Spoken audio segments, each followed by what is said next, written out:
Doctor Mohan Varghese, അങ്ങേക്ക് പറഞ്ഞ് അവസാനിപ്പിക്കാം. തുടങ്ങിയ അതേ ചോദ്യം തന്നെ.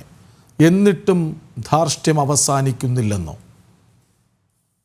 ചില സ്വഭാവ വിശേഷങ്ങൾ, ഈ ഡെമഗോഗറി എന്നൊരു വാക്കുണ്ട്. അതായത് ഒരു വലിയ തോതിലുള്ള ഒരു വലിയ നേതൃഗുണമുണ്ട് എന്ന് സ്വയം വിശ്വസിക്കുകയും അനേകരെ തന്നിലേക്ക് ആകർഷിക്കപ്പെടുകയും ചെയ്യുന്നു എന്ന സ്വയം ഒരു ചിന്തയാണ്.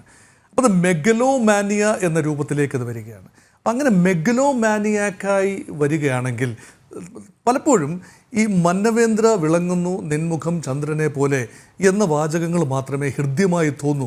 അത് പലപ്പോഴും അത് ഒരു ഭരണാധികാരിയുടെ മാത്രം കുഴപ്പമല്ല, അത് പലയിടങ്ങളിൽ പല ഭരണാധികാരികളിലും ഉണ്ട്. പക്ഷേ ഏറ്റവും നല്ല സ്റ്റേറ്റ്സ്മാൻഷിപ്പ് എന്ന് പറയുന്നത്, അല്ലെങ്കിൽ ഏറ്റവും നല്ല ഭരണാധികാരിയുടെ ലക്ഷണമെന്ന് പറയുന്നത് സ്വയം ആത്മപരിശോധന നടത്തുക.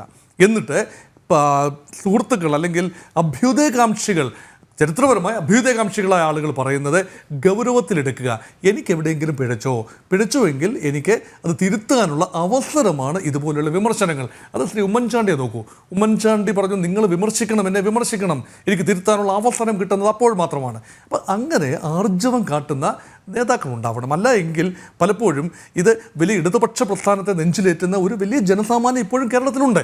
അവരുടെ വേദനയാണ് ഒരു പക്ഷേ തിരുമേനി ആർട്ടിക്കുലേറ്റ് ചെയ്തത്. ഇപ്പോൾ എവിടെ പോയി യഥാർത്ഥ കടുത്ത ഇടതുപക്ഷ ആളുകളെല്ലാം തന്നെ ഇപ്പോൾ ഒരുപക്ഷെ ഇപ്പോഴത്തെ കമ്മ്യൂണിസ്റ്റ് പാർട്ടിയോടെ അകലം പാലിച്ച് നിൽക്കുകയാണ്. കറകളഞ്ഞ കമ്മ്യൂണിസ്റ്റ് നേതാക്കൾ, ടി പി ചന്ദ്രശേഖരൻ്റെ ബ്രാൻഡിലുള്ള ആളുകൾ.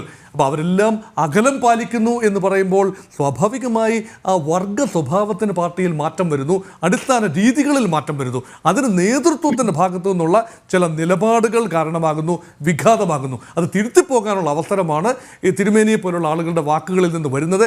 അതിന് ചെവി കൊടുത്താൽ ഒരു പക്ഷേ ആ പാർട്ടിക്ക് മുന്നോട്ട് പോകാനൊക്കും. ശരിയാണ്. എപ്പോഴും പറഞ്ഞുകൊണ്ടേയിരിക്കണം, മന്നവേന്ദ്ര വിളങ്ങുന്നു ചന്ദ്രനെ പോലെ നിൻമുഖമെന്ന്. ചന്ദ്രനെന്നല്ല, സൂര്യനെന്നാണ് അവർ തന്നെ പറയുന്നത്.